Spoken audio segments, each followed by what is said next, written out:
ગુજરાતના બગદાણાના કોળી સમાજના સરપંચ નવનીતભાઈ પર માયા આહિર અને એના દીકરા જયરાજના લુખાઓ દ્વારા કોળી સમાજના યુવાન ઉપર જીવલેણ હુમલો કર્યો. ખૂબ અમે વખોડી કાઢી છે સમગ્ર ગુજરાતના કોળી સમાજ. આજે અમારા કોળી સમાજના આગેવાનો પોલીસ પ્રશાસન ઉપર પૂરું પ્રેશર લાવી આરોપીઓની ધરપકડ કરાવી, પણ ક્યાંક નાની માછલીઓ આવી જાય, મગરમચ્છ રહી ન જાય. મુખ્ય આરોપી તો જયરાજ અને આ માયા આહિર છે. એના કહેવાથી આ નવનીતભાઈ ઉપર જીવલેણ હુમલો થયો છે. જેથી કરીને જ્યારે એને મારતા ત્યારે વિડીયોના માધ્યમથી પણ બતાવતા તો પોલીસ પૂરેપૂરી તપાસ કરે, કોને વિડીયો બતાવતા ક્યાંક એવું ન બને કે નાની માછલીઓ આવી જાય, મોટા મગરમચ્છ રહી જાય.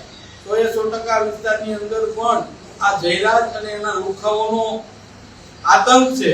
આ લોકોને કાયદા અને વ્યવસ્થાનું ભાન કરવામાં આવે અને આ બંનેને જાહેર રસ્તા ઉપર સરઘસ કાઢવામાં આવે એવી સમગ્ર ગુજરાતના કોળી સમાજની માંગ છે.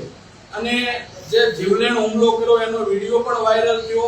જેમ ઢોરને મારતા હોય જાનથી મારી નાખવા સુધીની કોશિશ કરેલી છે. તો પ્રથમ તો પોલીસ આની અંદર 307 ની ગંભીર કલમ લગાડે, જીવલેણ હુમલો કર્યો છે. અને આ જે આરોપીને પકડ્યા એ સચોટ એની ઊંડાણપૂર્વક તપાસ થાય અને જયરાજ અને માયા આહિરને પણ એની અંદર ઉમેરવામાં આવે, કારણ કે મેન આરોપીઓ આ લોકો છે.